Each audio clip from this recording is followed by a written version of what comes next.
Guys, जब आप अपनी गाड़ी से हाईवे के टोल प्लाजा से निकलते हैं तो आपसे टोल टैक्स लिया जाना एक आम बात है। लेकिन क्या आप ये बात जानते हैं कि अगर किसी वाहन को टोल टैक्स भुगतान करने के लिए 10 सेकंड से ज्यादा का इंतजार करना पड़े तो उस वाहन के लिए टोल टैक्स फ्री हो जाता है, यानी कि उस वाहन को टोल टैक्स नहीं देना पड़ता। जी हां गाइस, आप ठीक सुन रहे हैं। भारत सरकार के नियम के अनुसार अगर टोल प्लाजा पर किसी वाहन को 100 मीटर से ज्यादा का लंबा जाम मिले या फिर टोल टैक्स भरने के लिए 10 सेकंड से ज्यादा का वक्त लगे, इन दैट केस उस वाहन पर टोल टैक्स नहीं लगता। बेहद अजीबोगरीब खान पान की वजह से चीन के लोग दुनिया भर के निशाने पर रहते हैं और अब फिर से चीन के लोगों में एक नई सनक सवार हो गई है।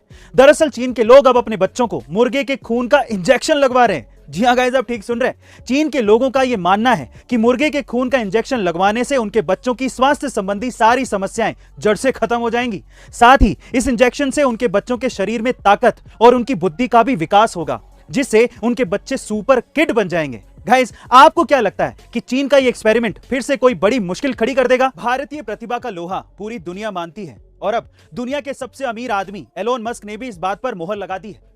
दरअसल हाल ही में ट्विटर कंपनी के नए सीईओ पराग अग्रवाल को स्ट्राइप कंपनी के सीईओ पैट्रिक कोलिजन ने बधाई देते हुए लिखा कि गूगल, माइक्रोसॉफ्ट, अडोब, आईबीएम, पालो अल्टो नेटवर्क्स और अब ट्विटर जैसी ग्लोबल टेक्नोलॉजी कंपनियों की कमान भारतीय मूल के लोगों के हाथ में है।